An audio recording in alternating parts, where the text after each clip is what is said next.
প্রত্যেক দিন সকালে ঘুম থেকে উঠলেই ভাবি কী রান্না করব। রান্না নিয়ে আমার একটা ভীষণ চিন্তা, আর আমার যেহেতু তাড়াতাড়ি খাবার দাবার দিতে হয় সেই জন্য রান্না নিয়ে চিন্তা করি। তো সকালবেলা ভাবলাম আগে ভাত আর একটা তরকারি করে নিই। তাই সোয়াবিন আলু পটল দিয়ে একটা তরকারি করেছি আর ভাতটা করে নিয়েছি। তার কিছুক্ষণ পরে আমার বর বাজার থেকে গিয়ে আর মাছ আর বাটা মাছ নিয়ে আসলো। তো আমি আর মাছটা রান্না করছি আর বাটা মাছটা রেখে দিয়েছি ফ্রিজে। তো নমস্কার বন্ধুরা, মনের স্বাদ খাওয়ানে সকলকে অনেক অনেক স্বাগত জানাই। আশা করছি সবাই খুব ভালো আছেন। তো এই যে আমি মাছের জন্য রসুন আদা আর কাঁচা লঙ্কাটা বেটে নিচ্ছি, আর জিরে গুঁড়ো তো রয়েছেই। আর এই যে মাছটাকে নুন হলুদ মাখিয়ে নিয়েছি। আর মামের পেয়েছে, মাম মানে আমার মেয়ে, আমার মেয়ের প্রচণ্ড খিদে পেয়েছে। সে বলছে আমাকে একটু মাছটাকে কড়া করে ভেজে দাও আর তরকারি দিয়ে আমি খেয়ে নিই। তো ও ভাবছি ভাজা মাছ দিয়ে যখন খাবে বলছে, তো ওকে ভাজা মাছ দিয়ে ঘি দিয়ে দেবো আর তরকারি দিয়ে।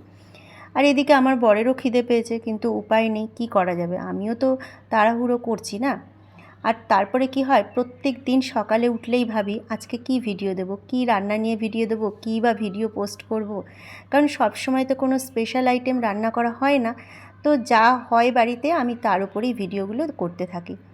তো আজকে আর মাছ হয়েছে, তাই আর মাছের উপরে ভিডিও করেছি। যদিও এই রান্নাটা সকলেরই জানা, কেউ রসুন দিয়ে খায়, আবার কেউ জিরা আদা বাটা দিয়ে খায়, নামাবার আগে ঘি গরম মশলা দিয়ে দেয়। তো আমি কিন্তু বন্ধুরা আজকে জিরা আদা বাটা দিয়ে করছি না, কারণ আমি সোয়াবিনের তরকারিটাকে জিরা আদা বাটা ঘি গরম মশলা দিয়ে করেছি। তো সেই জন্য আমি আর মাছটাকে রসুন দিয়ে করছি। তো এই যে বরকে বলছি একটু অপেক্ষা করো, আর আলুগুলোকে না যদি একটু ছাঁকা তেলে না ভেজে নেওয়া হয় তাহলে কিন্তু স্বাদ লাগে না। তো এই যে রান্না করছি। আর বন্ধুরা আরেকটা কথা, আমার কড়াইটা কিন্তু রান্না করতে করতে কালো হয়ে গেছে। তো কেন কালো হয়ে গেছে সেটাও একদিন হয়তো কোনো ভিডিওতে বলবো। কড়াইটা বাদ দেবো ভাবি, কিন্তু বাদ দিতে না মন চায় না। এই কড়াইটায় রান্না করে অনেক মজা, সেই জন্য আমি বাদ দিই না এই কড়াইটা ভাবি যে আজকেও ভেবেছিলাম একবার যে বাদ দিয়ে দেবো, তারপরে ভাবছি থাক না, যদি পারি আরেকটা কড়াই কিনে নেব, কিন্তু এই কড়াইটা থাক। এটার মায়া আমি ছাড়তে পারি না, কারণ এটার সাথে অনেক স্মৃতি আমার লুকিয়ে আছে।